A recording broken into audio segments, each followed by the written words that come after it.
Vendredi 29 novembre de l'an 2024, mesdames et messieurs, bonjour et bienvenue dans votre émission matinale d'information, d'analyse et de divertissement sur ESAE Télévision. Très heureuse de vous retrouver ce matin, j'espère que vous avez passé une excellente nuit. La routine, vous la connaissez si bien, à suivre d'un instant à l'autre la présentation de quelques-unes parues au petit matin de ce vendredi, une présentation qui sera suivie de la pensée du jour qui vous seront présentées comme il est de coutume tous les vendredis matins par Abdelkader Achiro. Juste après cette présentation, vous aurez le bulletin matinal d'information avec Quentin Amoussou. Au sommaire de cette matinale, la ministre des Affaires sociales et de la microfinance Véronique Toïfodé a dressé le bilan des réformes engagées dans son secteur, notamment lors de l'émission Reddition de comptes PAG 2021-2026. Il n'y aura pas d'instruction complémentaire dans l'affaire tentative de coup d'État contre Patrice Talon. Vous en saurez davantage au cours de cette matinale avec Quentin Amoussou. Au Sénégal, Emmanuel Macron reconnaît qu'il y a eu un massacre à Thiaroye en 1944. Juste après la présentation du bulletin matinal d'information, vous aurez la page des sports avec Seton Delarius Adjagbenon. Notez d'entrée que la Ligue professionnelle 2024-2025 aborde sa 10e journée ce week-end avec des affiches alléchantes, des derbies et des chocs. En handball, 26e édition de la Coupe d'Afrique des Nations Senior Dames, les résultats de la 2e journée.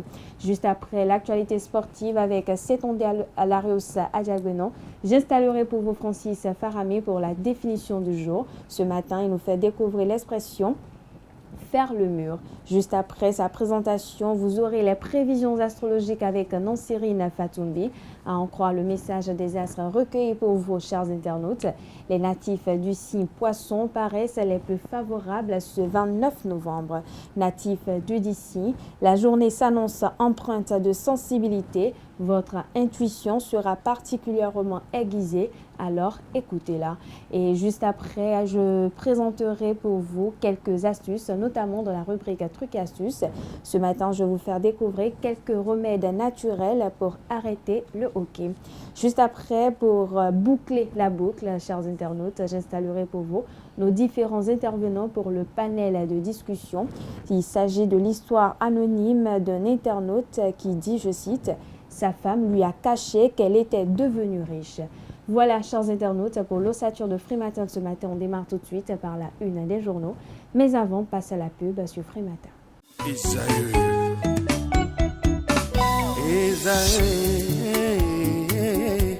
Vous recherchez une école de référence pour une double formation universitaire et professionnelle de qualité? Voici l'opportunité à ne pas rater. L'École supérieure d'administration, d'économie, de journalisme et des métiers de l'audiovisuel ESAE vous offre des programmes d'enseignement en licence et en master orientés vers l'emploi qui font d'elle une référence à travers les filières de l'administration générale et territoriale, l'administration du travail et de la sécurité sociale, droit, diplomatie et relations internationales, administration hospitalière, universitaire et intendance, journalisme et métiers de l'audiovisuel et toutes les filières des sciences de gestion. Une seule adresse, www.esae.bj. Rendez-vous dès maintenant sur nos campus ESAE Bedromende au numéro 90 93 65 21 ou au numéro 98 98 14 00. Paracourt sur le numéro 52 46 12 12. Aboumé-Calavi au numéro 52 88 44 44. Akpaka au numéro 52 88 33 33. ESAE, l'excellence à un nom.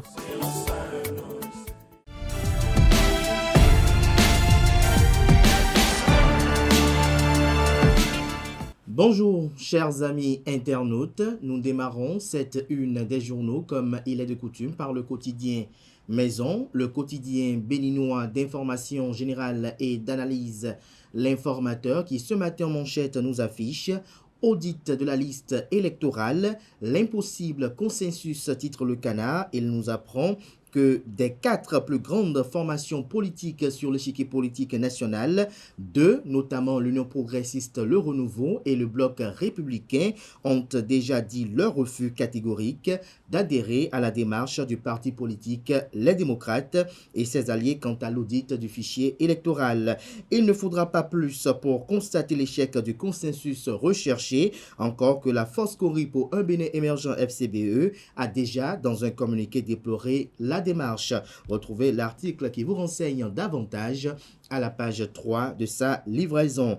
Affichage publicitaire illégaux dans le Grand Nokoué. Luc Setonji Atrokpo, maire de la ville de Cotonou et président de l'Association nationale des communes du Bénin ANCB, donne un dernier avertissement. Retrouvez la dite correspondance qui avertit les différents afficheurs dans les colonnes de la parution de ce matin du Canard. Hadj 2023, la liste des sociétés agréées pour assister les pèlerins vous sont exposées dans les colonnes de la parution de ce matin de l'Informateur. Assemblée nationale, le chargé d'affaires de Luxembourg près le Bénin chez le président Louis Béounou. Voilà le point de leurs échanges dans les colonnes de la parution de ce matin du journal. On lit à l'oreille droite. Journal École, haute autorité de l'audiovisuel et de la communication AC, Édouard Kokou Loko, président de la dite institution de régulation des médias au Bénin, parle de l'aide de l'État à la presse. Une invite ainsi à découvrir dans les colonnes de sa parution les productions journalistiques des étudiants en formation sur les différents campus de l'ESAE, l'école supérieure d'administration, d'économie, de journalisme et des métiers de l'audiovisuel qui a ses campus dans la ville de Cotonou, d'Abomey-Calavi et de Parakou. Le quotidien national d'information ce matin manchette rapporte des propos du docteur Ngueto Tiraina Yambaye, je cite, « Le FAGAS, moteur de l'expansion économique et de l'emploi », fin de citation. Retrouvez la transcription de cet entretien exclusif aux pages 8 et 9. On peut lire également à la une de la Nation de ce matin, organisation du Hadj 2025, le ministre des Affaires étrangères Olusegun Adjadi Bakari échange avec les sociétés agréées. Le point de leurs échanges est à lire à la page 3 de sa livraison. Audit du fichier électoral et bataille pour la présidentielle de 2026, la nation perçoit le parti politique Mouvement des élites engagées pour l'émancipation du Bénin-Bénin au front. Transformation numérique, le secteur bancaire fait sa mue. L'article qui vous renseigne est à lire à la page 2. Fraternité, ce matin manchette, parle de l'audit du fichier électoral, dialogue entre partis politiques et organisations de la société civile, la bonne dynamique démocratique, estime le Canard, qui nous apprend que c'est le retour du dialogue entre les forces politiques. Il s'en réjouit et fait savoir que depuis 5 années, les différentes chapelles politiques se sont beaucoup plus regardées en chien de faïence, communiquant la plupart du temps par médias interposés. De ce fait, le climat politique a été marqué par des tensions entretenues avec des rancœurs. Et chaque camp est resté campé sur sa position, accentuant les antagonismes. Cependant, à l'approche des prochaines échéances électorales, un vent nouveau souffle sur l'échiquier politique béninois. En effet, dans la perspective de disposer d'un fichier électoral consensuel, les acteurs politiques ont décidé de discuter pour trouver une meilleure formule pour les élections apaisées. Dans une initiative historique, les partis politiques, notamment les démocrates, ainsi que les organisations de la société civile, ont entamé un dialogue autour du fichier électoral. Cette démarche de dialogue impulsée par l'opposition et pour laquelle les partis de la mouvance présidentielle sont réceptifs. Retrouvez la suite de l'article du journal à la page 3 de sa livraison de ce matin. 3 questions à Moïse Dosoumou, directeur de publication du quotidien Fraternité. Le Canard retient qu'au fil des années, Fraternité est devenue un label. Retrouvez la transcription intégrale de ses propos dans les colonnes de la parution du matin de Fraternité qui fête ses 25 années d'existence ce week-end. Le matinal ce matin manchette parle du cadre de vie, des transports et du développement durable du Bénin, plus de 359 milliards de francs CFA pour 2025. Le ministre José Didier Tonato présente un budget qui traduit les ambitions du programme d'action du gouvernement PAG 2021-2026. Le ministre du cadre de vie et des transports, José Didier Tonato, était devant la commission budgétaire le mardi 26 novembre novembre dernier, nous apprend le matinal. Audit du fichier électoral, le parti politique Bloc républicain rejette aussi la proposition de l'opposition. Le consensus à rude épreuve, fait observer le Canard. Geraldo Gomez sur son dernier ouvrage, je cite, « Un plaidoyer pour accroître les humanités dans l'enseignement ». Retrouvez des précisions sur ce chef-d'œuvre salutaire à la page 6 de la parution ce matin du quotidien Le Matinal, qui publie comme l'informateur dans les colonnes de sa parution la liste des sociétés agréées pour le Hadj 2025 au Bénin. Matin Libre ce matin manchette communique et fait savoir qu'à partir de demain 30 novembre, les numéros Move passent de 8 à 10 chiffres. Pour tout appel ou SMS, ajoutez le 01. On peut lire également à la une de Matin Libre de ce matin, décès de Mère Dia, l'air classé d'Arrozon sans vie. Tous nos projets sont allés à Alada, confie Yawiz. L'inondation, un défi majeur. Le site bientôt réaménagé par le gouvernement. Retrouvez des précisions dans les colonnes de la parution du matin du Canard. On découvre à présent la une du quotidien Le Potentiel qui titre en manchette « Commune d'Abomey-Calavi, la 4e édition des retrouvailles Midofi célèbre la fraternité et le développement. » Le Canard écrit noir sur blanc que la commune d'Abomey-Calavi a vibré au rythme des retrouvailles du réseau Midofi, un événement qui, pour sa 4e édition, a rassemblé les forces vives de la communauté à fond en coup. Placée sous le signe de la fraternité, cette célébration a réuni des personnalités de tous horizons, leaders communautaires, citoyens engagés et acteurs du développement. Retrouvé l'article compte rendu à la page 3 de la livraison de ce matin. Le journal nous informe également et parle de plaisir sexuel qui vire au drame dans une auberge dans le département du Kofo. Un aspirant au métier d'enseignant AME décède après une nuit sensuelle à Koulikomé. L'hypothèse d'une femme spirituellement minée n'est pas à écarter, estime le confrère. On peut lire également à la une de Le Potentiel, notamment toujours dans le département du Koufou, qu'il y a eu un grave accident de circulation hier à Koulikomé, une ambulance transportant un malade à l'origine de 2 morts. Audit du fichier électoral, Moël Bénin, mouvement des élites engagées pour l'émancipation du Bénin, échange avec le cadre de concertation des partis politiques de l'opposition. Le point à retrouver dans les colonnes de sa livraison, bien évidemment. L'événement précis, dans la même veine, parle de campagne pour l'audit du fichier électoral pour les élections générales de 2026. 2 rejets majeurs, l'Union progressiste, le Renouveau et le Bloc républicain disent non à l'opposition. Le parti politique Moël Bénin, mouvement des élites engagées pour l'émancipation du Bénin, favorable. Ces raisons vous sont exposées à la page 2. L'audit du fichier électoral compromis, se questionne le Canard. Retrouvez son analyse à la page 3 de sa parution de ce matin. L'événement précis communique également ce matin à sa une et parle d'affichage tous azimuts dans le Grand Nokoué. La municipalité de Cotonou appelle au civisme des populations. Retrouvez la décision prise par l'édile de la ville de Cotonou, Luc Setondia-Troupeau. La transcription est publiée à la page 5.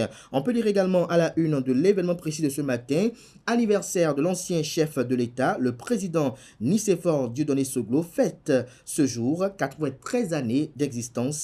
De retrouver des détails sur le parcours emblématique de l'ancien chef d'État béninois dans les colonnes de la parution du matin du journal, notamment à la page 9. On peut lire à présent la une de Nord-Sud Quotidien qui publie en manchette réduction en vue du prix du carburant au Nigeria. Le Payor revient en force au Bénin. Que comprend le titre? Élément de réponse en page 3. On lit à présent la une du premier quotidien économique du Bénin, l'économiste bien évidemment, qui titre en manchette table ronde sur le financement du SDR. Jonas Bian chez le président Serge Ekoué. Qu'est-ce qu'ils se sont dit? Élément de réponse en page 11. Libération libère ce matin manchette. Audience au palais des gouverneurs. Louis Béou-Nouvlavonou, président de l'institution parlementaire du Bénin, reçoit le nouvel ambassadeur de l'Union européenne au Bénin. Le chargé d'affaires du Luxembourg au Bénin, aussi reçu par le président de l'Assemblée nationale. On peut lire également à la une de Libération de ce matin. Avoir confisqué et saisi des motos et voitures mises aux enchères. Que comprend de cette vente aux enchères? Élément de réponse dans les colonnes de la parution du journal qui nous informe du nouvel ambassadeur du Niger au Bénin nommé par le patron de la junte au pouvoir, le général Abdourahmane Tiani.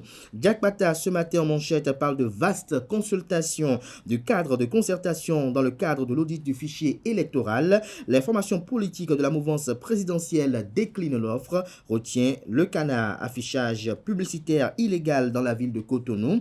Le maire Luc Setondiatroupo rappelle les sanctions encourues par les auteurs. Nous découvrons à présent la guérite, demande d'audit du fichier électoral approuvé par le chef de l'État. L'Union progressiste Le Renouveau tient tête à Patrice Talon, fait observer le journal. Le pays émergent, quant à lui, qualification du Bénin à la CAN Maroc 2025, les messages de félicitations de l'association des supporters béninois de la diaspora au ministre Benoît Dato et au président de la Fédération béninoise de football maturin de Chacus, lesquelles félicitations vous sont publiées aux pages 8 et 9.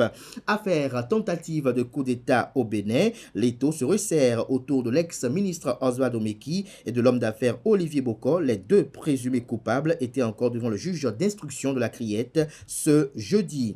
Soleil levant à présent, Bénin, une réappropriation identitaire des stades annoncés. Le stade Charles de Gaulle et celui de René Pleven, bientôt rebaptisés. Que comprend le titre du journal, élément de réponse dans les colonnes de sa parution de ce matin. On lit ce matin en manchette de Soleil levant. AC, haute autorité de l'audiovisuel et de la communication, le président Édouard Kokoloko défend un budget ambitieux de 3 104 932 343 francs CFA pour 2025 vers une régulation médiatique renforcée au Bénin, estime le journal. Session budgétaire 2025, année de défi pour Édouard Loko, le président de la AC défend un budget ambitieux pour l'institution. Instruction complémentaire dans l'affaire coup d'État, les juge s'oppose à la demande des avocats de Olivier Bokor et de Oswald Omeki. L'emblème du jour ce matin, 15e édition de Wemerwe aux Agégué, la date du 23 février 2025 retenue. Cabinet du ministre de l'enseignement secondaire, technique et de la formation professionnelle, Yves Chabikwaro échange avec Maître Jacques Migan, qui est le président, pour ne pas dire le haut commissaire à la prévention de la corruption. Retrouvez des détails sur leurs échanges à la page 2 de la page sur le journal qui nous informe qu'à l'Agence nationale de recouvrement des avoirs confisqués et saisis, il y a vente aux enchères publiques de véhicules saisis. L'autre quotidien à présent, proposition d'audit du fichier électoral rejeté. Un autre champ de bataille politique est ouvert, enjeux et éléments clés de la discorde à retrouver à la page 3 de la page ce matin du quotidien. On lit également à la une du même canard ce matin, Université d'Abomey-Calavi, Patrice Talon nomme le président de la FNEB au sein du conseil d'administration. Notre époque à présent, cours de répression des infractions économiques et du terrorisme Criette, une décision en défaveur d'Oswald Omeki et de Olivier Bokor. On peut lire également à la une de notre époque de ce matin, enseignement secondaire général au Bénin, le développement du dispositif de l'IFADEM en étude des précisions en page 11. Du Coin Info à présent, non à l'audit de la liste électorale en vue pour les élections générales de 2026. L'Union progressiste Le Renouveau et le Bloc républicain en désaccord avec Patrice Talon ou c'est juste un jeu politique, se questionne le Cana. Il nous écrit que la politique au Bénin est actuellement marquée par un dialogue tendu entre l'opposition et les partisans du président de la République. Chacun cherchant à s'imposer sans véritablement prendre en compte les préoccupations du peuple. Et cette année électorale, l'opposition s'est unie autour de la priorité de l'audit de la liste électorale. Ainsi, le ministre de la Justice, garde des Sceaux, en charge de la justice et de la législation, Yvon Dekinou, a récemment rencontré les responsables du cadre de concertation des partis politiques de l'opposition à Patrice Talon pour discuter de cette question. D'un côté, l'opposition insiste sur la nécessité de cet audit soutenu par le chef de l'État, Patrice Talon, à travers la déclaration du ministre de la Justice et de la Législation, je cite, « La rencontre que nous avons eue ce soir avec le cadre de concertation des partis politiques de l'opposition fait suite à une rencontre tenue le 27 novembre 2023 avec le chef de l'État, Patrice Talon, au cours de laquelle le Parti Les Démocrates avait émis le souhait d'auditer le fichier électoral. Les démocrates avaient émis le souhait d'auditer le fichier électoral. Cette demande a été accueillie favorablement par le chef de l'État qui a donné son accord de principe pour que cette révision du fichier électoral se fasse. S'est exprimé ainsi le garde des Sceaux à la fin de son audience. Retrouvez l'article du journal dans son intégralité publié à la page 3 de sa parution de ce matin. En boucle Cette une des journaux par l'hebdomadaire catholique La Croix du Bénin, symposium de l'IAJP, l'Institut des artisans de justice de paix Champ d'Oiseau de Cotonou sur le terrorisme en Afrique de l'Ouest, une contribution au-delà de la solution classique.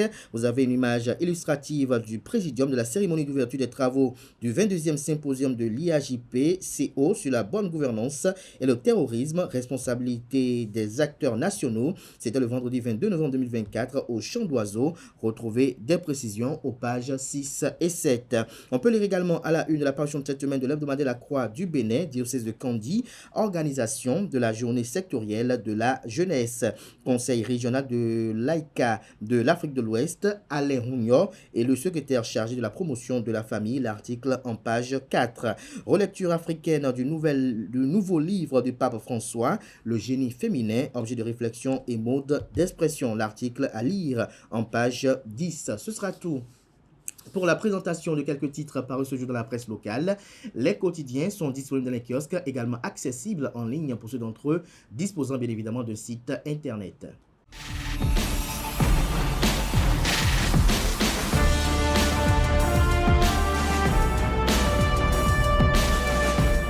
Bonjour à nouveau, chers internautes. Bonjour à nouveau, Abdelkader. Bonjour à nouveau, Atifa Olafa. La pleine forme ce matin. Ça va. Très belle tenue, comme toujours. Boubou aussi. Merci. Alors que nous prédit la pensée de ce matin? De belles choses, comme d'habitude, chers amis internautes, bonjour à nouveau.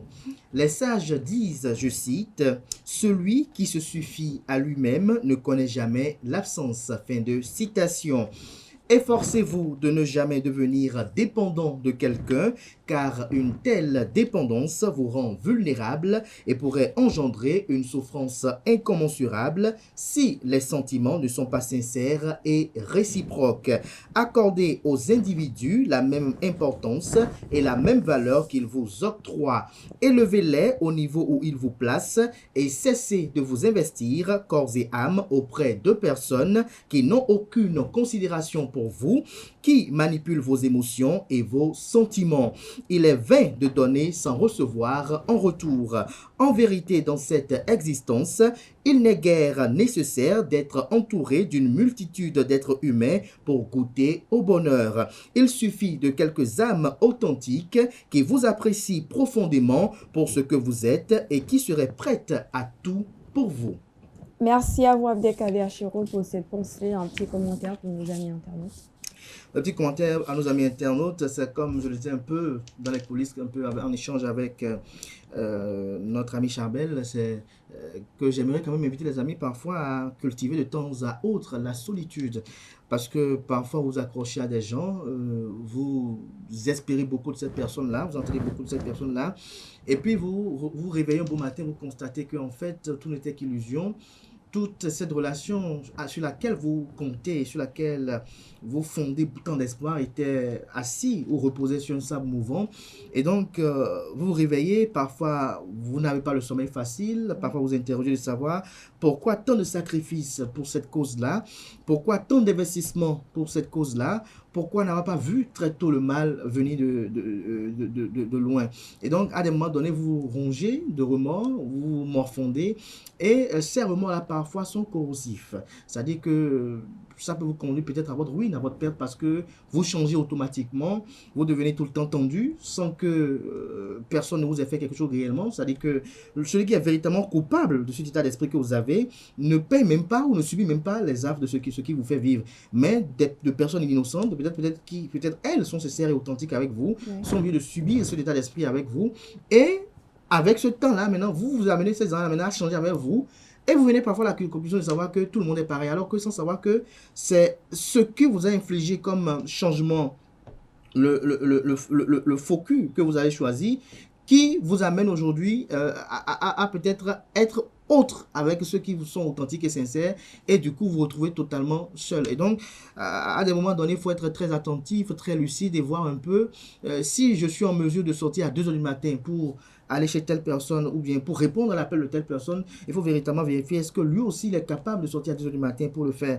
Si je suis en mesure d'utiliser mon dernier centime pour offrir un déjeuner à un ami par exemple, il faut voir est-ce que lui aussi il est en mesure d'offrir son dernier centime pour m'offrir un déjeuner. Si il n'y a pas d'équivalence et qu'il n'y a pas de réciprocité dans les rapports, tout de suite il faut s'interroger sur la nature des relations que vous avez avec cet individu-là et quel est l'avenir que cela aurait. Parce que parfois, on a parfois des signaux, mais on trouve des justificatifs dans le seul but que l'on se dit que bon, il n'y a pas d'être parfait, on est seulement différent et que peut-être on verra à l'avenir. Et là, quand l'avenir se pointe avec un événement soudain, peut-être une épreuve, on dit tout de suite, on est pris de remords et on tente à justifier l'injustifiable. Voilà un peu en quelque sorte. Et je conclurai en disant que nos amis internautes, il faille que nous soyons véritablement authentiques nous-mêmes parce que les relations humaines parfois sont comme un miroir. Il faut se mettre devant un miroir. Le miroir ne ment pas. Si vous avez un nez tordu, le miroir ne vous dira pas que le nez est droit. Si vous avez des oreilles comme un rétroviseur, le miroir ne vous dira pas que vous avez des oreilles très petites. Et donc, il faut d'abord être soit juste, soi-même et véritablement attentif et regarder tout dans les rapports. Voilà. Merci à vous, Abdelkader Achiro, pour ce commentaire qui vient renchérir sur toute la compréhension de cette pensée qui se veut toujours instructive. Merci. On se retrouve tout à l'heure pour le panel de discussion. À présent, chers internautes, je vais convier en plateau les présentateurs du bulletin matinal d'information et la page des sports.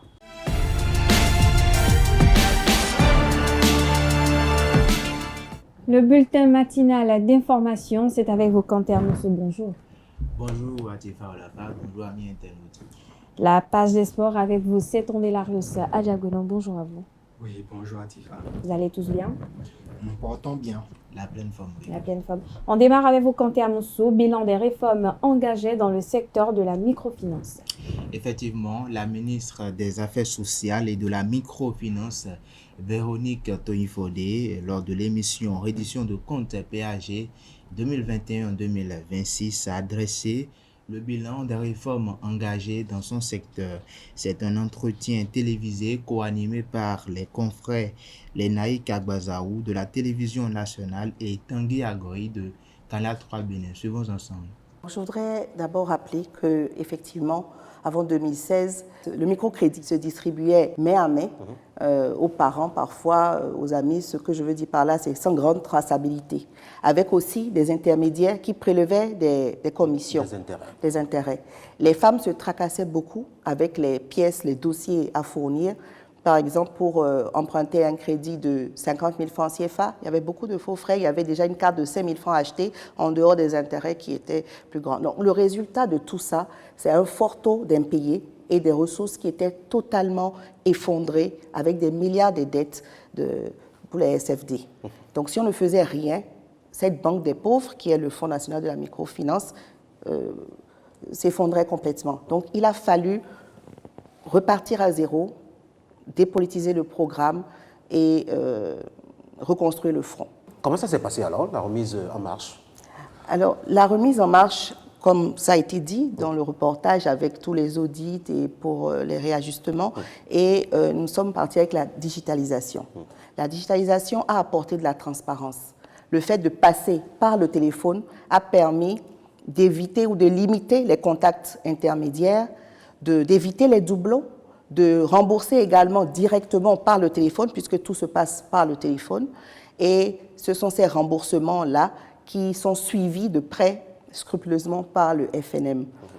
Ce sont également ces remboursements qui assurent la durabilité du programme. Donc, les conditions ont été améliorées. Le montant des prêts est passé de 30 000 à 50 000, puis à 100 000 francs CFA, comme on a pu le suivre. Le taux d'intérêt également a été réduit à 4%. Tous les faux frais ont été supprimés, donc les frais de dossier qui sont les seuls qui restent sont passés de 1 000 francs à 400 francs CFA. Et désormais, on n'a pas besoin d'une autre pièce que le RAVIP ou le CIP pour pouvoir octroyer un microcrédit, mais le coût même du CIP a été également revu, rendu totalement accessible par l'État. On va suivre à présent un élément qui illustre les réalisations dans ce secteur. Effectivement, cet élément-là qui a été réalisé par la présidence du Bénin. Suivons ensemble.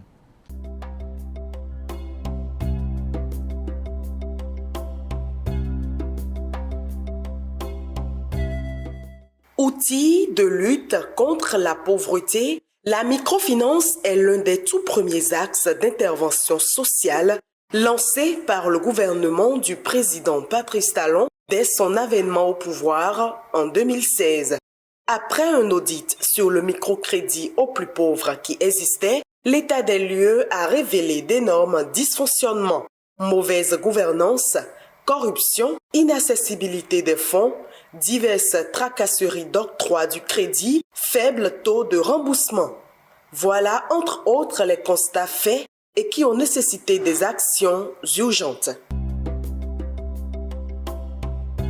Ainsi, une première réforme digitalisée, appelée microcrédit mobile, a laissé place au nouveau concept plus accessible, plus fiable et plus bénéfique pour les populations béninoises. Il s'agit du microcrédit à l'AFIA.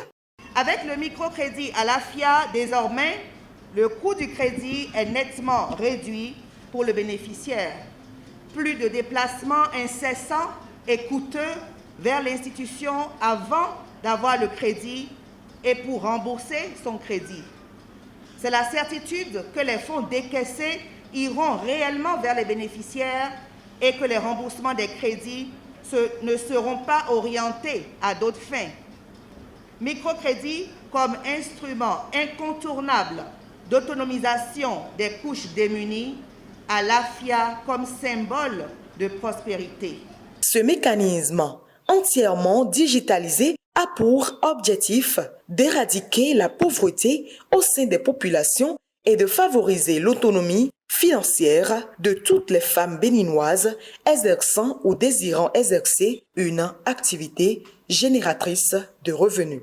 Grâce au microcrédit à l'AFIA, j'ai repris mes activités. C'est une initiative vraiment encourageante parce que ça aide trop de dames à s'organiser dans leur activité, à reprendre leur activité. Aussi, mon 10 000 pour Achona.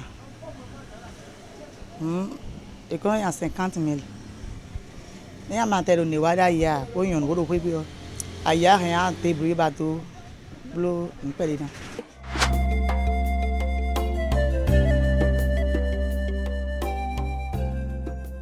Quoi est mino ida ileo mau yeno rumiwe quoi viono supo bo ando quoi e amobihuyo anzedo quoi de an isu me bon ale de si adjoko me bon ale isuna elodion e vivin mi tan quoi 50 000 emiyo e jejio chakiwe moene e we je quoi ji. C'est vrai que Mignablo près d'ailleurs mais c'est ouvert. Et alors, mais bon, il y en a mis à Zangege, des microcrédits à l'AFIA, mais ça, c'est ouvert. Parce que, pour ça, c'est 1 million d'années, et ça, on dirait ça, pour 2 millions de l'année. Bon, alors, on s'est PVP. Bon, quoi, tu vois? Le microcrédit à l'AFIA, en réalité, c'est la forme digitalisée du microcrédit aux plus pauvres qu'on a connu. Et à ce titre, il y a beaucoup d'avantages que cette digitalisation a apporté à ce programme. D'abord, le fait que ce programme soit digitalisé permet d'abord de réduire sensiblement les coûts aux bénéficiaires qui sont déjà une cible vulnérable, comme on l'a dit. Donc, premier avantage, réduction des frais pour le bénéficiaire. Mais un autre avantage, c'est la rapidité, en ce qui concerne le FNM surtout, la rapidité dans la mise en place de ce crédit aux partenaires que sont les systèmes financiers décentralisés. Et c'est un produit novateur, parce que quelque part, par le transfert de monnaie électronique, les clients reçoivent directement, soit directement sur leur porte-monnaie électronique, les crédits qui sont déboursés. Et ensuite, il y a une certaine célérité dans le traitement. 10 milliards, 6 millions de crédits déboursés pour 164 000 bénéficiaires. Et vous imaginez, pour des petits montants, entre 30 000 et 100 000. 4 ans après son lancement, le microcrédit a prouvé son succès au Bénin en faisant sortir progressivement des populations vulnérables de leur situation de précarité. Le président de la Haute Autorité de l'Audiovisuel et de la Communication HAC, Édouard Loko, s'est prononcé. Édouard Loko s'est effectivement prononcé sur le budget 2025 de son institution. C'était après son passage devant les députés et aussi les chantiers sur lesquels on peut attendre la HAC. Suivons ensemble. Ce budget 2025 de la HAC s'élève à 3,104 milliards de francs CFA et a connu une augmentation de près de 34%. Ceci est dû à la volonté du gouvernement de mettre en adéquation les ressources avec la nouvelle loi organique de la HAC. Mais je dois dire que ce qui m'a frappé, c'est le sérieux des députés de la commission budgétaire. Moi-même, je savais que ce n'est pas une formalité qu'on venait faire. Ils ont bien lu le budget, ils ont posé des questions très pertinentes par rapport à ce budget, par rapport aux attributions de la HAC.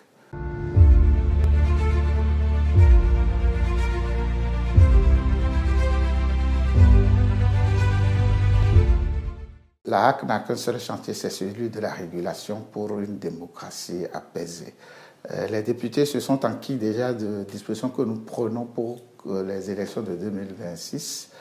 Mais je dois dire une chose, il y a un aspect qui intéresse quand même les journalistes que je ne peux passer sous silence, c'est l'aide de l'État à la presse privée. Vous savez que ça fait bientôt 8 ans, sinon 9 ans que les conditions, les contextes n'ont pas rassuré les autorités pour qu'elles débloquent cette aide. Nous allons certainement, avant la fin de cette année, avoir déjà quelque chose.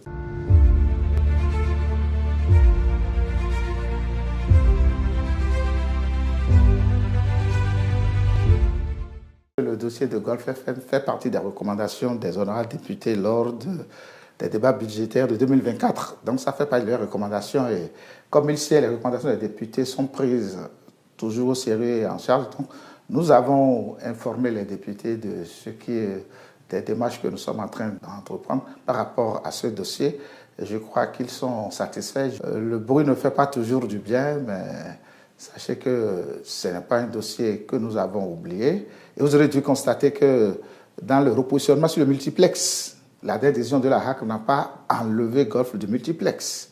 Ça signifie ce que cela signifie.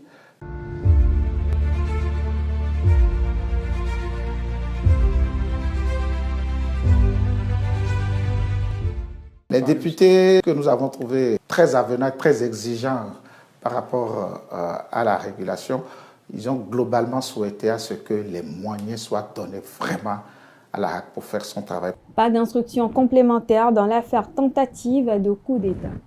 La commission d'instruction de la Criette a rendu le lundi 25 novembre 2024 un arrêt de refus d'accomplir des mesures d'instruction complémentaires dans l'affaire tentative de coup d'État contre le président Patrice Talon. Il faut noter que dans ce dossier, l'homme d'affaires Olivier Bokor et l'ex-ministre des Sports Oswald Omeki sont en prison depuis début octobre 2024. L'association AVEC célèbre ses 2 ans.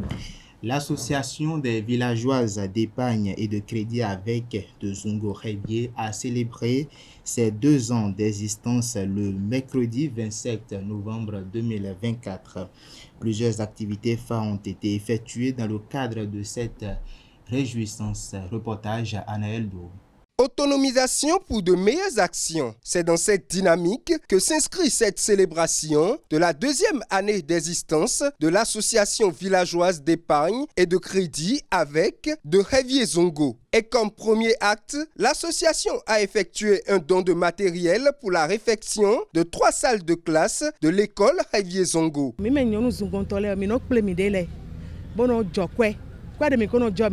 Nous, les femmes de Zongo, on se réunit et on cotise de l'argent. On met une petite partie à côté. C'est avec cela que nous sommes venus faire ce don à nos enfants. On a amené des feuilles de tôle, des clous et l'argent pour la main-d'œuvre. On a constaté que l'école de Zungo a beaucoup de besoins. Les salles ont des toitures percées et quand il pleut, les enfants sont dans l'incapacité de travailler. Composée de 26 hommes, mais surtout de 168 femmes, l'association est née de la volonté du PACOP SPE, programme d'accompagnement des communautés pour la protection de l'enfant et des systèmes de protection de l'enfant, d'œuvrer pour le développement local. Cette activité vient confirmer la qualité de l'initiative du PACOP SPE. Nous sommes vraiment très heureux de voir aujourd'hui les AVEC qui sont réunis comme ça pour pouvoir célébrer une fête, pour pouvoir apporter également un don aux enfants. Ça prouve effectivement que l'objectif du PACOP, qui était de pouvoir améliorer le renforcement économique au niveau de l'arrondissement de Révier, est en train d'être atteint. Pour les bénéficiaires, cette action vient à point nommé. Nous, les élèves de l'école primaire publique de Révier-Zungo, BEPA, ma voix, venons par la représentante communication, vous remercier de votre acte. Vous vous êtes rappelé des enfants. Quand il pleut, ils n'arrivent pas à travailler.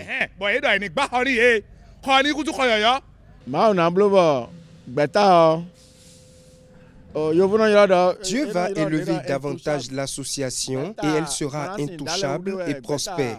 Avec Zungo Tonai,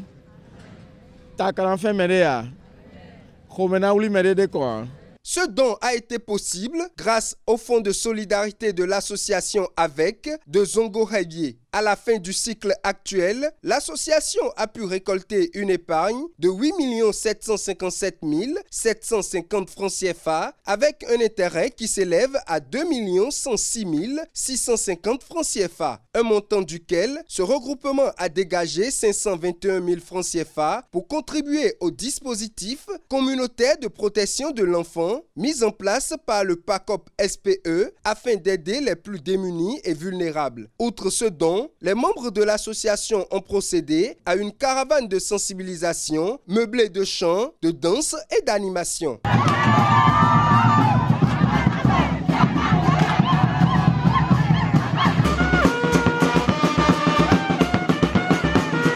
Ce moment a également permis de faire connaître l'association à la communauté de Zungo Révier. Les festivités se sont poursuivies avec des communications sur la protection de l'enfant et l'épargne. Toute cette célébration a été possible grâce au dynamisme et au leadership du chargé en renforcement économique de la localité. Obligation financière des hommes envers leurs partenaires, on en parle. Oui, Atifa Olafa, dans une relation amoureuse, j'allais dire, les deux partenaires se complètent à travers différents projets ou encore actions que les deux peuvent entreprendre. Généralement, c'est l'homme qui est perçu comme le plus susceptible à s'investir financièrement dans la dite relation. Mais l'homme est-il nécessairement obligé de dépenser sur sa partenaire? À cette interrogation, quelques citoyens rencontrés dans la ville de Cotonou se sont exprimés au micro de Djesougo Benou. Alors nous sommes maintenant, c'est une obligation. Parce que si tu ne dépenses pas sur ta copine, c'est que tu n'as pas de copine. C'est une obligation de dépenser sur sa copine. On doit dépenser pour sa femme, la mère de tes enfants, c'est normal. Mais pour une copine, c'est ça là qui est pas... Ça, c'est pas bon. Bon, si tu veux prendre une deuxième femme, tu peux le faire. Mais si tu n'es pas prêt pour prendre une deuxième femme, c'est pas bon de dépenser inutilement. Le mieux, c'est de s'occuper de ta femme qui est dans ta maison. C'est obligation de dépenser l'argent aux femmes. Il faut prendre soin de ta femme, tes enfants et être responsable. Être responsable, c'est de prendre en charge tout ce qui est de la maison. Et aussi ta femme aussi, faut pas l'oublier. Il faut la chérir aussi, elle a fait beaucoup de plaisir. Aujourd'hui maintenant, est-ce qu'il faut parler de l'amour? L'amour là aujourd'hui, est-ce que l'amour existe encore? C'est rare. Ce qui remplace l'amour aujourd'hui, c'est de l'argent. Il y a des gens aujourd'hui, s'ils voient une belle femme avec la forme, c'est que ils doivent faire sortir l'argent. Ils savent que s'ils sortent beaucoup d'argent, la femme va l'accepter. Alors nous sommes là. Si tu ne dépenses pas sur ta copine, c'est que tu n'as pas de copine. Donc c'est une obligation. Même si rien ne prouve que nous allons finir ensemble là, il faut dépenser sur lui. On ne sait jamais. Ça peut-être c'est elle et ton âme sœur. Ça peut ne pas être aussi. Donc la vie maintenant c'est comme ça. En tout cas, moi j'aime ça quand même. Si tu es en train de draguer, la personne où tu dois dépenser, et il va te faire confiance. Tu dois dépenser sur elle. On s'intéresse de savoir à présent si tout le monde peut entreprendre. L'entrepreneuriat désigne l'action d'entreprendre, de mener à bien un projet. Souvent utilisé dans le secteur des affaires, le terme entreprendre signifie créer une activité économique pour étendre un objectif, répondre à un besoin. Alors à la question de savoir si tout le monde peut entreprendre, quelques citoyens béninois apportent quelques appréciations au micro de Nancine Fatombi et Francis Fahami. Si tu es homme, grand homme ou femme, grand F, tu t'es marié ou tu n'es pas encore eu le mariage, tu dois entreprendre. Tu dois avoir le réflexe de commencer par faire quelque chose. Si tu n'as pas eu la chance d'aller à l'école, alors il faut essayer de faire quelque chose. Tout le monde peut entreprendre. Tout le monde peut le faire s'il a le désir de le faire, s'il aspire à des objectifs que lui-même s'est défini, lui-même peut arriver à entreprendre. Non, tout le monde ne peut pas entreprendre. Et quand on dit entreprendre, là, il y a plusieurs façons. Quand on dit entreprendre, il y a plusieurs façons. Est-ce que c'est l'entreprise à grande échelle ou c'est l'entreprise à petite échelle? Sinon, chaque citoyen, sinon chaque Béninois, chacun entreprend de sa manière. Tout le monde ne peut pas. Il y a des gens qui vont entreprendre, mais il y a des gens qui ne peuvent pas parce que on n'a pas la même philosophie, on n'a pas la même pensée. Parce qu'il y a des gens qui veulent travailler pour des gens, surtout pour les bourgeois.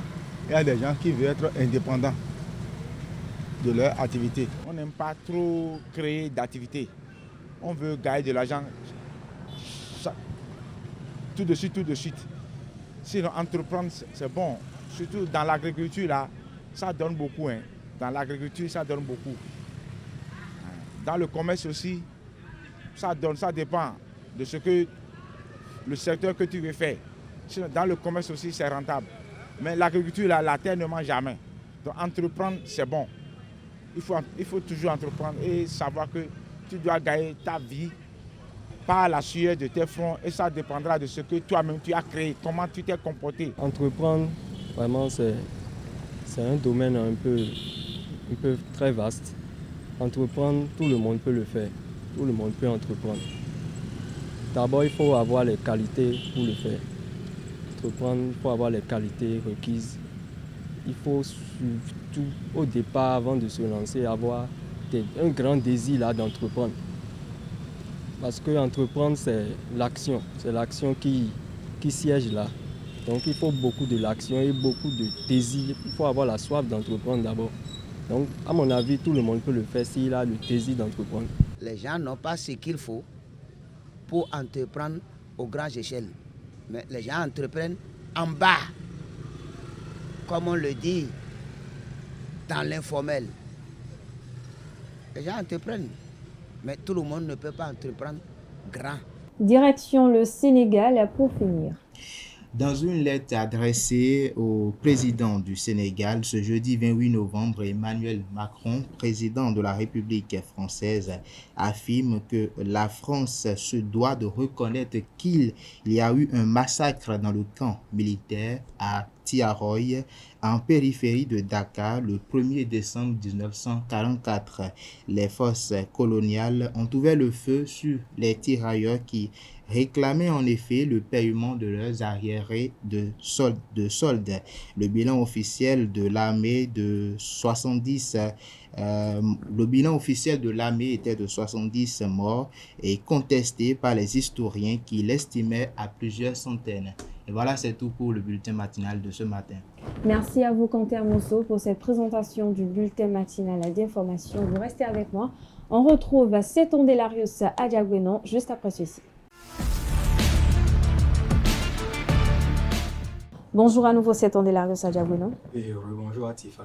On démarre par la Ligue professionnelle de football 2024-2025 qui aborde sa 10e journée. Oui, il y a plusieurs rencontres au programme et des grosses affiches. La première de ces affiches va opposer l'Autopopo à Dadje FC à Grand Popo. C'est un match du groupe A de ce championnat national de football 2024-2025. Ce samedi, les deux équipes se donnent rendez-vous au stade Omnisport de Grand Popo et ce sera loin des regards des supporters car le champion du Bénin 2021 est sous sanction et l'autre choc assure dans ce groupe est Espoir FC de Savalo, Panthère FC de Djougou. Espoir 7e et Panthère 3e au classement. 2 points seulement séparent les deux équipes. Il faut dire que ce match aura lieu le dimanche 1er décembre 2024. Hormis ces deux duels, samedi, Abeille accueille Buff FC à Ouessé. C'est une rencontre délocalisée. Dynamo de Parakou reçoit Bois FC de Sinandé à Parakou. Rodio FC affronte Real Sport à Commun. Dimanche, Banigansé et Tonnerre se donnent rendez-vous à Banikwara. Beke va croiser les crampons avec Dynamo d'Abomey à Djougou. C'est également un match délocalisé. Cavalier de Niki va s'opposer à Dynamique FC de Djougou et Damissa rencontre AS Takounen à Ndali.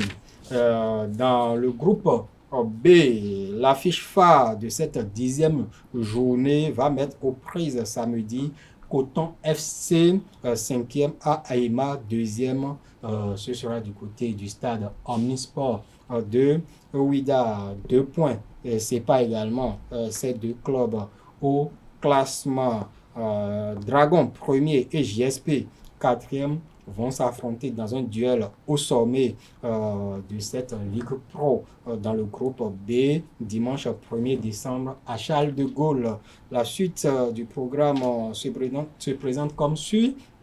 Samedi, Aspac reçoit la jeunesse sportive de Ouida, JSO Atofort. L'association sportive Vallée Omnisport croise AS Cotonou à Adjoun. La jeunesse athlétique de Ketou joue à Djidja. Ce sera du côté de Ketou, bien évidemment. L'Union sportive de Semen-Kraké accueille Sitatonga à Saint-Louis Stadium de Kraké. Dimanche à Djidja, rencontre à Vranco, Omnisport à Tofor. Requin va s'opposer à Étoile Finante au campus d'Abomey Calavi. Enfin, l'AS Police sera hôte de Sobemap FC à Avranco. Et d'une discipline à une autre, on parle handball, 26e édition de la Coupe d'Afrique des Nations Senior Dames. La compétition se dispute depuis le mercredi à Kinshasa, en République démocratique du Congo. Et pour le compte de la deuxième journée, le Kenya a été battu par le Congo Brazzaville 37-20. Le Sénégal a su une deuxième victoire dans la compétition face au Cap Vert 37-22. L'Égypte a remporté le choc de cette deuxième journée face à l'Algérie 28-19. Dans le groupe B, Tunisie, Guinée et Conakry, match nul 28 partout. L'Ouganda qui continue l'apprentissage face au quintuple champion en titre ou championne en titre de l'Angola, défaite 11 contre 46. Enfin, on a la République démocratique du Congo, pays hôte de cette 26e édition de la Coupe d'Afrique des Nations seniors en dames, qui s'est incliné face au Cameroun en double finaliste en titre, 23 contre 25. La compétition a marqué une pause aujourd'hui, vendredi 29 novembre 2024, et revient demain samedi 30 novembre avec la 3e journée des matchs de groupe. Merci à vous, Seth Mandela Sadia Gwenon, pour cette présentation de l'actualité sportive. Merci également à vous, Quentin Amousso, d'être resté avec moi. À présent, on passe à la définition du jour et aux prévisions astrologiques.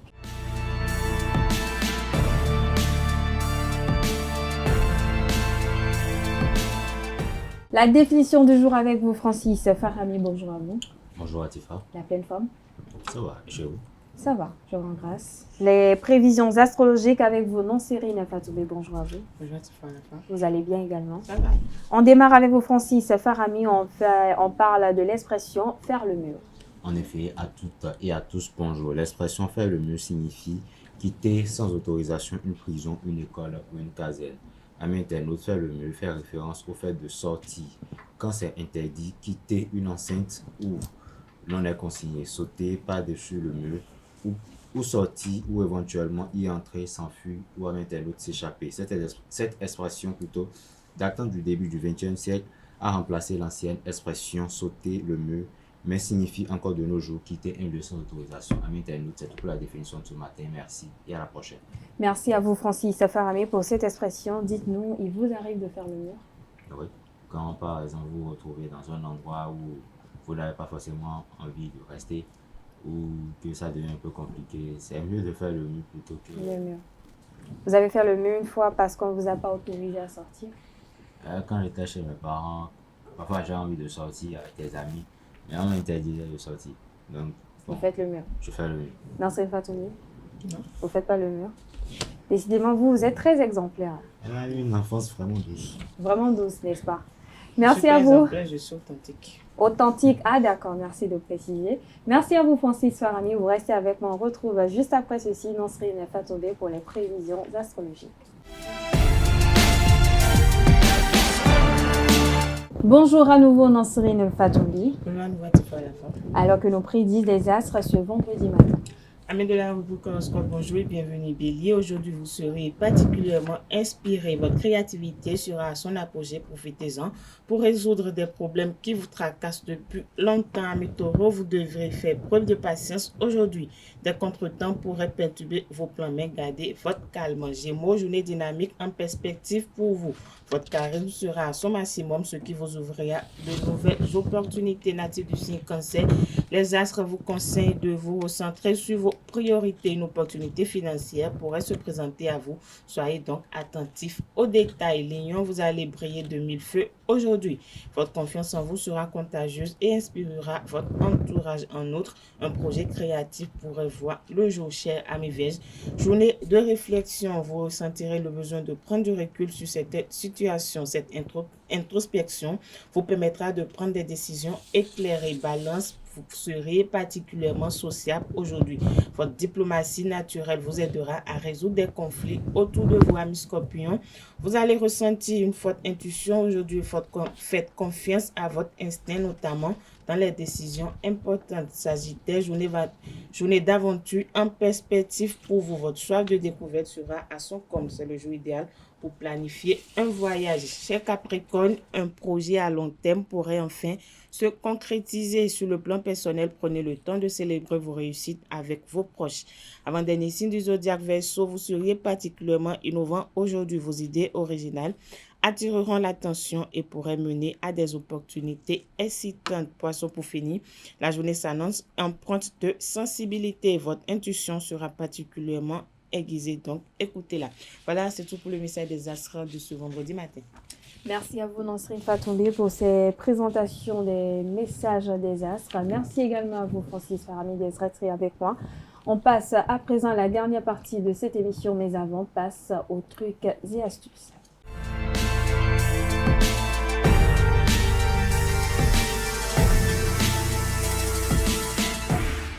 Bonjour à nouveau, chers internautes. Aujourd'hui, dans les trucs et astuces, on découvre ensemble quelques remèdes naturels pour arrêter le hoquet.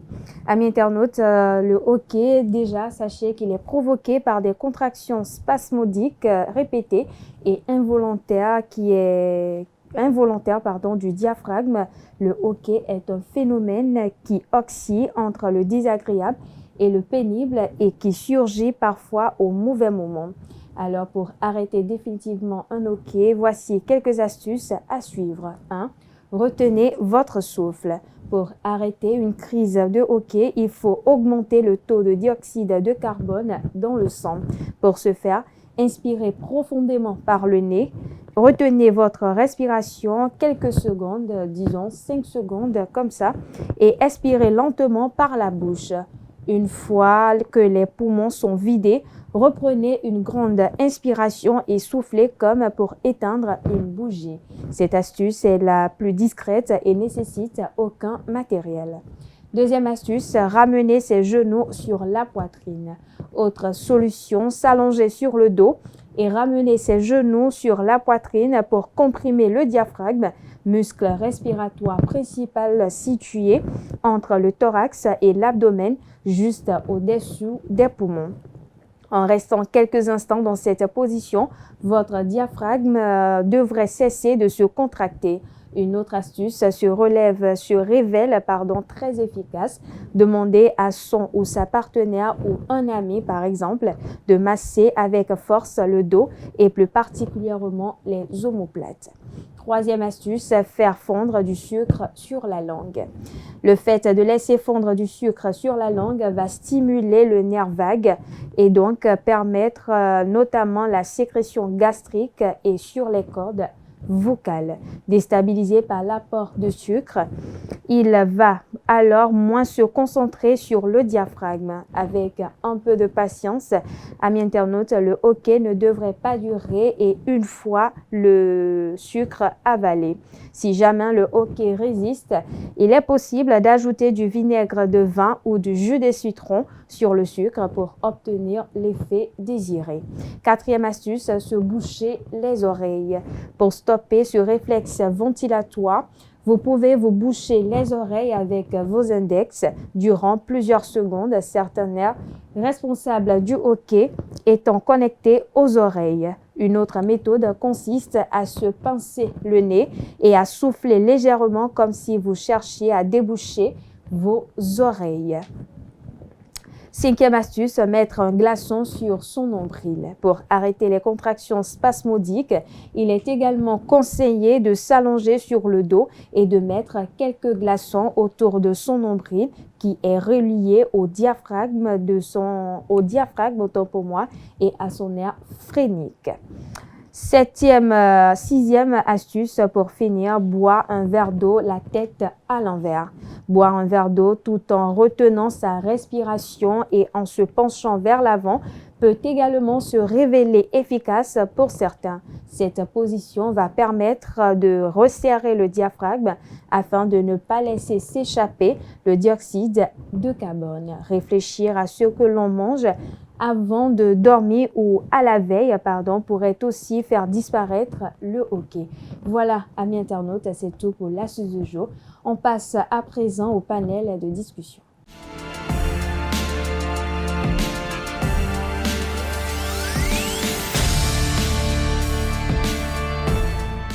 Le panel de discussion, c'est avec vous, Carles Kitome. Bonjour à nouveau. Bonjour à vous. Bonjour à c'est pas encore la vu ce matin. La femme ce matin. Tu rends grâce à Allah. Bonjour à vous, Anaël Dou. Bonjour à Tifam. La femme. Ça va très bien. Bonjour à nouveau, Abdek Ali Hachim. Bonjour. Alors, on parle de l'histoire d'un internaute qui se veut anonyme. Sa femme lui a caché qu'elle était devenue riche. Alors, je vais vous faire lire l'histoire et puis on va débattre tout autour. Un gars de ce quartier est fâché avec sa femme. Il disait, oui, un gars de ce quartier est fâché avec sa femme. Il disait qu'il ne sait pas quoi faire. Qu'est-ce qui s'est passé? Il vivait avec sa femme et 2 enfants qu'il nourrit difficilement toutes ces années. Une famille fauchée classique. Il venait juste de se rendre compte que la maison familiale de sa femme à Iloupédjou a été vendue l'année dernière et sa part était de 15 millions. Elle ne lui a pas dit, elle n'en a jamais parlé. Il se bat pour tout payer dans la maison, mais madame ne lui a jamais rien dit. Elle a eu sa part importante parce qu'elle est la seule enfant du côté de son feu père. Il connaît bien la maison, il y va souvent, mais cela faisait un moment qu'il n'y avait pas été. La nuit dernière, il était dans la zone d'Oshodi, alors il a prévenu un cousin de sa femme qu'il allait passer. C'est ce cousin qui l'a prévenu que la maison était vendue depuis décembre 2023. Le cousin lui a même dit en plaisantant qu'il devrait arrêter de l'appeler parce que sa femme a pris la plus grande partie et qu'ils vivent sûrement bien maintenant.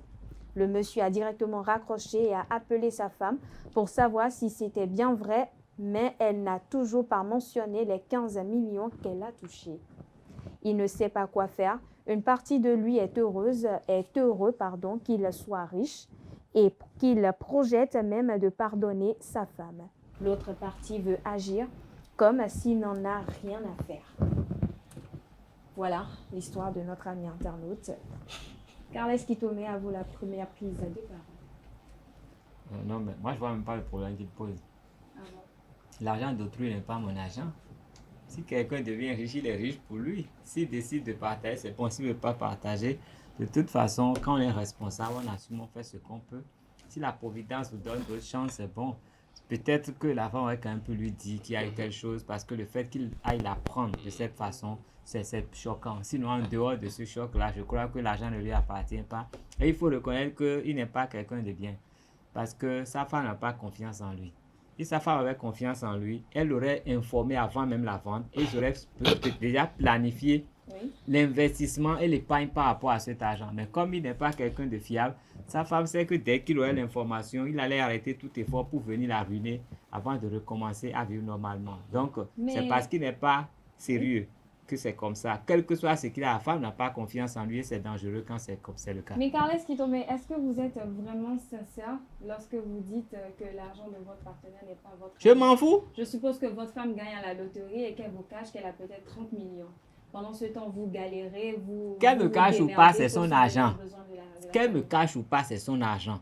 Maintenant, elle va m'informer si elle a confiance en moi, parce qu'elle ne voudra pas prendre l'argent et voir l'argent s'évaporer en quelques jours. Donc, si elle a confiance en moi, elle va planifier des choses, l'investissement avec moi et je saurai. Et si je sais, je saurai quoi faire. Mais si elle ne me dit rien, c'est que je ne suis pas fiable. Même en dehors de ça, quand elle a l'argent, forcément, vous savez, l'argent, c'est un truc qui fait bouger l'homme. Forcément, il y a quelque chose qui doit changer en elle.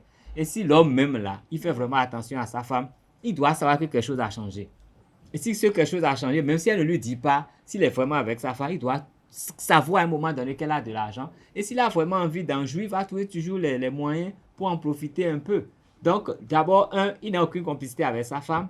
Sa femme n'a pas confiance en lui et il ne fait même pas attention à sa femme. Sinon, après 1 an, il doit savoir qu'elle a gagné 15 millions. Ce n'est pas possible le contraire. J'ai une petite question pour vous, Carles Kitome, mais je vais vous la reposer un peu plus tard. Mais avant, je vais prendre l'avis de Abdel Kaviarchero sur la situation. Je crois que les amis de Francis, vraiment, je ne sais pas est-ce qu'ils les trouvent et comment ils vivent leurs histoires. Non, est-ce qu'il y a grand-chose à dire là? Qu'est-ce que tu as déjà épuisé le sujet? Vous savez, déjà on voit que celui-là n'est pas marié, il vit avec une personne étrangère.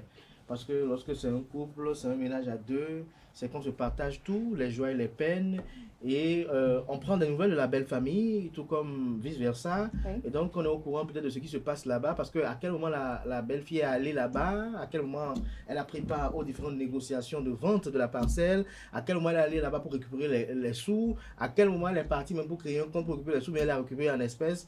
Donc, il y a véritablement un problème par rapport au suivi de lui-même avec sa femme. Est-ce que c'est ça la seule femme qu'il a, ou bien lui-même il a d'autres femmes? Ça, c'est des trucs que l'histoire nous nous a pas précisé. Et l'autre chose également, c'est que lorsque vous êtes arrivé là, c'est soit deux choses. Soit vous avez fait un mauvais choix en épousant quelqu'un qui est cupide, une partie qui est cupide, ou carrément vous-même, vous êtes défectueux, c'est-à-dire vous êtes défaillant parce que vous n'avez pas créé les conditions conséquentes à la bonne harmonie qui doit résider au sein du couple. C'est-à-dire que vos enfants n'ont pas compris. Vous n'avez pas des enfants. Si l'enfant sait que lorsque tonton Anaël est venu à la maison, il lui a donné 10 000, si vous dites ça, vous allez lui prendre ça, il ne va pas vous dire ça. Si la femme sait que mon mari, il est cupide et que s'il apprend que j'ai gagné 15 000, il va dire ah tiens, on a tel problème, il va m'arranger tout. Elle ne va pas lui dire. Mais dans l'autre chose, comme l'a dit Kales, qui tombe si bien, il n'est pas attentif. Parce que l'argent, vous savez, quand quelqu'un est dans une situation vraiment de douleur et qu'il trouve plus qu'une bouée d'oxygène, il trouve de l'air, nos limites. Vous voyez tout de suite, lorsque quelqu'un est tout le temps dans des forfaits renouvelable, c'est-à-dire de 500 francs CFA et que tout de suite les candidats est limité. Vous voyez que c'est cette personne-là qui appelle tout le monde par appel vidéo, c'est elle qui se met à appeler tout le monde, c'est elle qui visite tous les sites et les réseaux sociaux. Ça fait penser à des gens. Qui déjà tout. C'est pour vous dire quoi? Donc, quelqu'un qui était habitué à un réseau, c'est-à-dire l'illimité est là. C'est-à-dire que, bon, je dis, j'ai 15 millions, vous savez, pour quelqu'un qui difficilement vit, 15 millions, c'est une fortune, si on peut le dire ainsi. Ouais, un peu. Donc, je crois qu'il y a quelques petits trous, mais en dehors de ça, l'homme et la femme ne communiquent pas bien. Et est-ce qu'il y a des conseils à lui donner? C'est qu'il se remette en cause lui-même. Et comme l'a dit Simon Kales Tomé, l'argent de sa femme n'est pas son argent. Mais par contre, son argent à lui est l'argent de sa femme et de ses enfants. Parce que je finirai, parce qu'il faut préciser très bien, parce qu'il y a des gens qui confondent ça, qui se disent, parce que j'ai investi sur toi, parce que je fais ça, donc voilà. Maintenant, l'autre chose qu'il faut enquêter dessus, je finirai là, c'est de savoir est-ce que lorsque la femme là a eu les 15 millions, est-ce qu'elle a pensé à ses enfants? Est-ce que cette femme-là a eu à faire quelques petits investissements au moins sur ses enfants? Vous savez, parce que elle peut ne pas contribuer à nourrir le foyer, c'est-à-dire à faire à manger au monsieur, mais entretenir ses enfants, parce que les femmes quand même aiment et pensent beaucoup pour le bien-être de leurs enfants. Donc il faut s'intéresser de savoir ça. Si elle ne l'a pas fait, et que cette femme-là aussi, c'est une femme à problème qui a été non, mais sur la question, je vais répondre. Moi, je connais une dame qui a eu de l'argent, elle n'a pas informé son mari, mais elle a acheté des parcelles au nom de ses enfants. Voilà, le mari ne savait pas. Et un beau jour, elle a dit à son mari que ses enfants avaient déjà des parcelles. Les enfants étaient prêts à peine adultes. Hein. Ouais. Le mari dit comment? Il dit bon, quand moi j'ai travaillé, tout ce que j'ai économisé, j'ai acheté des parcelles en leur nom. Si tu veux, nous pouvons aller habiter une de leurs parcelles, mais c'est à nos enfants, pas à nous. Voilà, ça c'est une bonne initiative. Anello. Bon, tout a été dit déjà. Pratiquement tout a été dit. On a conclu. Je ne trouve pas qu'il est en couple parce que s'il était vraiment avec une personne, certes, la femme, quand elle a de l'argent et qu'elle sent une menace sur le maintien de son argent, c'est-à-dire que si vous êtes informé, ça va se vider ou bien ça va diminuer, elle peut se mettre dans toutes les postures pour que vous n'en sachiez rien. Elle peut même vivre une vie. C'est là où c'est bien ce que Abdelkader a dit sur le fait que est-ce qu'elle dépense au moins un peu sur ses enfants? Est-ce que ses enfants, la vie de ses enfants a changé? Si la vie de ses enfants n'a pas changé, que les enfants sont toujours, la vie n'a pas changé et c'est toujours les enfants sont toujours dans la précarité de la famille, leur précarité habituelle, c'est là, c'est peut-être pas très bien. Elle est un peu trop cupide et elle ne pense peut-être qu'à elle. Sinon, elle s'est même dépassée sur elle-même. Elle a peut-être un projet en tête. Mais vous savez, tout n'a pas été dit. Voilà. Le souci, c'est passer toute une nuit parce qu'il ne veut pas que vous posez. Vous partagez avec eux et laisser le repas mangé par le chien. C'est l'histoire des patates pourries. Et le souci, le problème qu'il doit se poser lui-même, c'est la complicité avec sa femme. Une femme qui a 15 millions et qui, même si vous n'allez pas dépenser, la femme, très souvent, elle a un comportement. Le comportement, pour le peu que j'en sais, elle peut ne pas vous dire qu'elle a 15 millions. Mais elle va vous dire, bon, j'ai fait quelque chose, mais ils ont vendu, on m'a donné 2 millions, 3 millions. Ouais. Histoire elle vous donne le minimum qu'elle sait que, même si vous dépensez ça avec elle, ça ne va pas affecter la majorité de l'argent. Donc, quand la femme vient vous dire, j'ai pris 2 millions de quelque chose, c'est que dites-vous qu'elle a pris suffisamment. Et là, quand elle met les 2 millions sur la table, elle sait qu'elle peut partager avec, parce qu'elle est consciente quand même de vos peines. Elle est consciente de comment vous faites pour apporter de l'argent. Vous nourrissez tout le monde sans peut-être jamais demander rien en retour. Mais si la femme vient jusqu'au niveau où elle a 15 millions, elle ne dit rien.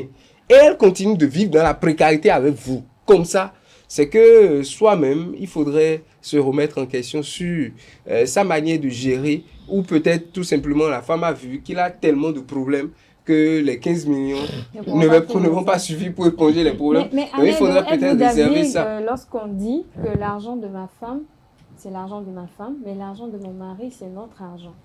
L'homme est le père de la famille. C'est l'homme, Dieu nous a donné une peine de vie. C'est-à-dire quand on est là, Dieu a mis un fardeau sur notre tête. C'est-à-dire que nous vivons pour les autres. Ce que je gagne, je me fais un peu plaisir avec, mais la majorité de ce que je gagne va vers ma femme, mes enfants et si possible, mes parents. Le reste, ça c'est à réaliser. Encore que la réalisation, vous allez voir que c'est les autres, c'est-à-dire femmes, enfants et familles qui vivent plus dedans que moi. Parce que moi, je suis tout le temps dehors pour en chercher. Donc, Dieu nous a donné ça comme fardeau. La femme, ce qu'on lui a donné comme fardeau depuis la jeunesse des temps, c'est qu'elle va porter l'enfant. La souffrance en elle-même, pour elle, c'est pas forcément de ramener de l'argent à la maison. Non. Donc la femme, son argent, j'ai l'habitude de dire, c'est pour elle, pour ses enfants et pour sa famille. Si possible, si elle trouve que, bon, je suis un mari exemplaire, elle veut m'en donner, je prends. Mais si elle ne m'en donne pas, je ne vais jamais me questionner, demander à ma femme, tu gagnes combien comme salaire, tu dois me donner tel montant dedans, ou bien tu dois faire tel charge à la maison. Jamais. Les charges, les trucs là, c'est pour moi. C'est pour ça que je l'ai dit déjà une fois sur ce plateau, si mon salaire me permet de louer une chambre de 50 000 le mois, même si ma femme gagne 1 million par mois, c'est qu'on va jamais, on va jamais changer d'habitation parce qu'on vit. Moi, c'est quand même 15 000. On vit selon mes moyens. Non, mais il est en train de on vit selon mes moyens et non ses moyens. Ça veut dire que si j'ai peu, on vit selon le peu. Si elle a beaucoup. Non, mais vous savez, je peux vous dire, moi j'ai connu une dame qui a vendu que du riz. Dans les environs des Étoiles Rouges ici, elle est très connue. Mais elle a vendu pendant près de 40 ans. Mais son mari, c'était quelqu'un de rien du tout, qui avait un petit boulot et qui était souvent, bon, tous les soirs, il était quand même dans son bain parce qu'il ne ratait pas son petit verre. Mais cette dame, elle a cravaché dur. C'est pas un petit verre, non, j'ai dit, elle a cravaché dur, elle a acheté des parcelles. Elle a construit une habitation où elle a fait déménager toute sa famille. Elle a construit l'habitation qu'elle a mise en location. Elle a acheté une parcelle à chacun de ses enfants garçons. Et après, elle a dit, maintenant je suis à la retraite. Je n'ai vu rien que des frais de loyer. Parce que c'est bon que je continue de prendre à manger. Elle a passé la main à une de ses nièces qui a repris le commerce. Et elle est partie tranquillement. Mais il n'y a jamais eu de problème entre les deux. Mais de la même façon... L'homme doit être responsable de savoir que l'argent de sa famille... Je l'ai présenté d'une certaine façon, mais ça ne veut pas dire qu'il n'est pas responsable et qu'il ne sait pas construire. Mais j'ai un autre cas, je connais quelqu'un qui a 2 femmes. Quand il a pris sa deuxième femme, bon, il avait un peu d'argent, mais il a dilapidé tous les sous. Sa deuxième femme a perdu son père, qui est quelqu'un de fortuné. Mais cette femme a hérité d'une maison bien située dans un quartier à Cotonou avec des locataires et tout dedans et de l'argent en espèces. Donc c'est ce qui s'est passé. Dès qu'elle a vraiment encaissé sa part d'héritage, elle s'est séparée de son mari. Elle s'est séparée de son mari. Le mari savait tout, jusqu'à ce qu'on vende. Mais entre la vente et la date où l'argent a été vraiment perçu, encaissé, elle s'est séparée de lui et lui a interdit de venir chez elle. Et la relation en est là. Et elle continue de réclamer tout ce qu'il faut pour entretenir les enfants. Ça, c'est à Cotonou, c'est pas ailleurs. Donc, cette histoire, c'est possible dans nos environs. Vous savez, au-delà de ça, je pense que quand vous êtes une femme, et pour éviter ces genres de problèmes, ces genres de frustrations, parce que même quand tu en as beaucoup, et que l'homme n'en a pas, et vous vivez toujours avec ses moyens, pour éviter les frustrations, mais pour éviter les problèmes, les petits problèmes à l'avenir, il faut toujours lui faire bénéficier peut-être de... Non, mais si elle gagne 15 millions que la qualité de la sauce ne change pas, c'est pas la peine. Au fait, de quelques... Au moins pour elle-même, non? Parce que après tout, cet homme, quand il n'y avait pas ça, ou bien quand même il y a ça, il continue d'assurer ses charges, c'est lui qui envoie les enfants à l'école, c'est lui qui peut-être gagne 100 000 au dehors, mais est capable de remettre 99 000 sur la table et ne garde que 1 000 francs dans sa poche. Non, c'est pour dire tout ce qu'il gagne, tout ce qu'il gagne, tout ce qu'il gagne, tout ce qu'il gagne. Les besoins de la famille sont tellement énormes qu'il est obligé de tout déposer sur la table. C'est celui qui permet à ses enfants peut-être de prendre. C'est celui qui s'occupe parfois. Il y a ces hommes-là qui marchent pour faire leur course alors que les enfants ne marchent jamais. C'est celui qui parfois prend et loue un zème à ses enfants pour que les enfants puissent aller à l'école. Le zème doit revenir prendre sa femme et tout, mais lui il doit faire les trains, il doit marcher pour aller au boulot, revenir, être dans la tout et tout. Quand vous avez un mari du genre qui, quand vous gagnez 1 million, même, quel que soit son niveau d'ingérence, ou bien quel que soit son niveau où vous n'avez pas confiance, quel que soit le niveau où vous n'avez pas confiance en lui, il faudrait au moins lui faire bénéficier d'un peu. Mais c'est pas là aussi, elle a un peu de Satan. Voilà. Il y a un diable qui vient en elle. Comme pour caricaturer un homme bon, c'est pas forcément qu'il a des millions qui vous donnent. C'est la manière dont il est à même de se sacrifier pour vous permettre de vivre. S'il gagne 100 francs toute une journée et qu'il est capable de vous remettre ces 100 francs pour que vous mangiez et qu'il reste à jeun, c'est que là, celui-là, même s'il est n'importe qui, le jour où vous allez gagner 15 millions, c'est que vous l'oubliez totalement. Je vais dire 2 questions en un. On a parlé. Ils sont déjà deux plus de paroles. Justement, je vais vous donner au moins, je n'ai pas dit que bon. C'est que quand vous pleurez une fois, vous épuisez tout en même temps. Non, je ne suis pas pressé. Ma question est celle-ci. Carles Sitomé a parlé tout à l'heure de confiance dans le couple. Est-ce que pour vous, il s'agit seulement d'un problème de confiance? Est-ce que pour vous, une femme, lorsqu'elle a l'argent, elle le montre forcément dans ses faits ou dans ses gestes, quand on sait que la femme a ce pouvoir-là de vous faire miroiter ce qu'elle veut? Avec Albert. Qui, moi? Oui. Non, vous dites avec Alex. Non, allez-y. Non, je vous donne la parole.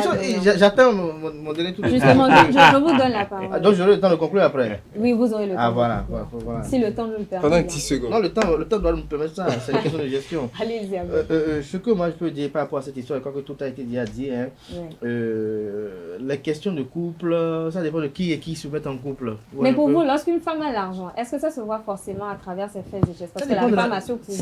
Ça dépend de la nature de la femme. Peut-être pas. Ce qu'on dit là, c'est. Elle peut avoir des théories, dans des philosophies. Il y a des gens, quand ils ont l'argent, c'est tout de suite remarquable. C'est comme un écran sur le front. Il y a des gens. Des lions, par exemple, qui ont l'argent, vous sentez. Il y a des gens, par exemple. Je connais des gens, par exemple, s'ils trouvent un montant important. Vous avez l'attendre ici pour le matin, on ne va pas venir. Mais à partir de combien, vous, par exemple, vous pouvez vous égosiller? Genre dire que j'ai l'argent, je me permets un certain luxe. À partir de combien on peut remarquer en vous que quelque chose a changé? Vous savez, j'aime pas trop fantasmer, j'aime pas trop faire de la masturbation. Parce que je sais comment je suis rebelle ce matin, par exemple. Ouais, un peu, donc, mais les hommes sont différents. Non, mais répondez, parce qu'il y a de ces personnes qui disent, moi, dès que j'ai un billet de 10 000, je prends un gars de corps. Non. Dès que j'ai 500 000, je me permets un certain nombre de choses. Il faut reconnaître une chose, qu'il y a des gens qui sont tellement bizarres et étranges. Vous savez un peu. Je dis bizarres et étranges parce que je connais des gens, par exemple, qui ont des millions. Mais quand vous les prenez debout, ce qu'ils portent, leur mobilette ne vaut pas 1 million. Ils n'ont pas de parcelle. Il y a des gens qui sont tellement... Je ne sais pas si on peut qualifier d'être pingres, en fait. Je ne sais pas comment... Je ne sais pas si c'est une pathologie, en fait. Mais il y a des gens qui conservent tellement de l'argent que... Je me rappelle quand j'étais à Sakité, par exemple, il y avait une dame comme ça. Vous voyez la maison dans laquelle ils vivent, comment ils sont. Mais cette dame, un jour, on apprend qu'elle a perdu 8 millions. On a dit, mais comment elle peut perdre 8 millions? Dans cette case-là, dans ça, elle a perdu 8 millions, comment? Et effectivement, lorsqu'on a fait les enquêtes, effectivement, on a retrouvé 7 millions et quelques chez quelqu'un. Quoi? Donc, elle avait 8 millions. Elle avait 7 millions et quelques. Et à la Tabaski, elle dit qu'il n'y a pas l'argent pour tuer le mouton. À la Tabaski, elle a du mal à payer pain pour porter ça. C'est le pain qui a été tué pour une cérémonie la dernière fois, qu'elle reprend parce que c'est encore tout pimpant, qu'elle repasse, qu'elle prend les potes. Elle dit que non, il faut qu'il n'y a pas beaucoup d'argent, que les gens font du gaspillage. Elle est toujours dans l'optimisation. Même son époux était surpris. Pourtant, il va au marché. C'est-à-dire qu'elle est allée au marché, allait vendre les petits escargots qu'on appelle au coteau chez nous. Elle allait manger au coteau, elle revenait tranquillement. Elle allait à Biriti, elle revenait. Elle faisait son petit chiffre d'affaires. Elle a économisé pendant cette année. Elle avait pour de 8 millions, mais qu'elle a gardé à la maison dans un c'est-à-dire le petit code qu'elle avait. Voilà. Donc, l'autre a vu ça, il pensait que c'était un serpent, alors que c'était de l'argent qui était dedans. Un peu. Mais elle avait 7 millions, alors qu'elle n'a même pas une parcelle. Son mari a un vélo. Ses enfants marchent pour aller au CG. Et parfois, ils sont renvoyés même pour la contribution. Mais elle avait 7 millions à la maison. Voilà une dame. Vous voyez que l'ami de Francis n'est pas aussi bizarre que ça. Ça, j'ai été témoin de ça. Mais notez, attendez, le mari aussi en question. Le mari même, c'est un problème. Parce que lui aussi, par exemple, lorsqu'il fait la récolte du champ, d'abord, il n'aime pas que la femme connaisse totalement ce qu'il a fait comme culture dans le champ. Lorsqu'il fait la récolte du champ, il y a une partie qu'elle vend à l'insu de sa femme. Peut-être ça après que ça a été ravagé. Et ça, par exemple, c'est la femme qui dénonçait ça un jour. Ça dit quoi? Ça dit qu'il y a un climat de méfiance entre les deux partenaires. Vous voyez un peu. Vous savez, les affaires de couple là, si on doit en parler, vous savez, vous le parlez. C'est quand même bizarre. Parce que ça dépend de qui se mettent ensemble, de quelle moralité ils sont. Non, ça dépend de qui se mettent. Ça, parfois, on dit, même ça volonté. Ouais, ça dépend de qui se mettent ensemble et comment qui ils sont. Il y a des problèmes de couple. Quand vous écoutez, vous allez tomber en syncope. Ah ouais. Ah ouais. On peut faire une crise. Vous allez tomber en syncope. Ah ouais. Par exemple, vous allez trouver ça tellement bête. Pas bête, hein, cruel même. Ça va, j'étais dans une situation où je vois un monsieur par exemple qui dit que lui, par jour, il est à Cotonou, il dit que lui, c'est 700 francs qu'il mange par jour. Le jour, il mange 1000 francs. Ça dit pour lui, par exemple, vous imaginez, il dit le matin, il paye haricot 150. Il dit s'il a l'argent, il prend 2 pure water. Et que pour lui, prendre pure water, c'est un luxe en fait. Sinon, s'il veut prendre, il prend 100 francs 2 et il prend de l'eau directement chez la dame. C'est-à-dire qu'il dit que si ça dépend de comment le ventre s'est réveillé. À midi, lui prend de la pâte. La pâte. De 100 francs plus un poisson, c'est ça. Le soir, il rentre. Il dit à partir de la check ou quoi là. On fait piment avec piron. Piron. Ou bien, comment on appelle, la pâte. Que parfois même, on peut faire le piron là même directement avec l'eau chaude. Avec chauffe-eau. Ils n'ont pas besoin même de chauffer l'eau, au chaud. Voilà comment lui vit dans Cotonou. Dans Cotonou. Et ce monsieur, par exemple, a un enfant qui gagne 150 000 et qui lui a rien dit, qui lui dit que lui est un essai. Vous voyez un peu? Pendant ce temps, ce papa-là, qui est taillé à Missebo, qui gagne ce montant-là, ce papa-là est arrivé à construire 2 maisons. Non, il est arrivé à construire 2 maisons. Et donc le papa, il dit que moi, j'ai jamais gagné 100 000 par mois dans Cotonou. Il dit que quel retour tu vas faire à mes avocats gagner plus de 100 000 par mois. Il dit quand tu enlèves le loyer que tu dois payer, qui n'a pas pu gagner 100 000 par mois dans Cotonou. Son enfant a gagné plus de 150 000 en 2 ans. Maintenant, même pas plus envoyer un voyage de sable. Donc, ça, il y a parfois des histoires que vous entendez, vous vous dites, mais je suis dans quel monde? Je suis où? Donc, dans les problèmes de couple, là, parfois même, il faut les observer et dire, bon, il faut prier pour eux. C'est la prière. Taper l'œil. Carles qui est tombé. Oui, bon, je dirais, dans la vie, c'est important d'être quelqu'un de clair. Il ne faut pas qu'il y ait trop de zones d'ombre dans votre vie. Il faut que vous laissiez quand même une certaine visibilité pour attirer la confiance des gens. Si vous êtes trop mystérieux, on va vous fuir, on va tout vous cacher, tout vous arrivera et personne ne pourra rien vous dire. Donc, quand on est en couple, je crois que il faut de la sincérité. Et il faut une ouverture d'esprit. Et il faut cultiver la confiance. Il faut que votre partenaire puisse avoir confiance en vous et puisse vous confier tous ses problèmes de façon à pouvoir recueillir votre avis ou vos conseils pour qu'elle n'aille pas tout construire en combinant avec les gens qui sont dehors. Donc, il faut cultiver forcément l'esprit de confiance et c'est ça qui est la base de tout. Quand il n'y a pas la confiance, en fait, vous n'êtes plus un couple. Hein, vous vivez l'un à côté de l'autre. Chacun cherche son équilibre à côté de l'autre. C'est pas gai, c'est pas bon pour les enfants. Parce qu'il faut bien éduquer les enfants. Et ce couple-là, je suis sûr que les enfants même ne vont pas une bonne communication avec leurs parents. Impossible. Si les parents sont déjà là, c'est que le venir est déjà dans ces enfants et ces enfants ne seront pas non plus des personnes vraiment fréquentables plus tard. Anedo, pour conclure. Pour conclure, je dirais que c'est en cela, il faut avoir la clairvoyance. Il faut vraiment prier Dieu. Et il faut pouvoir choisir une femme qui... Un partenaire qui, au-delà de l'amour, reconnaît vos sacrifices.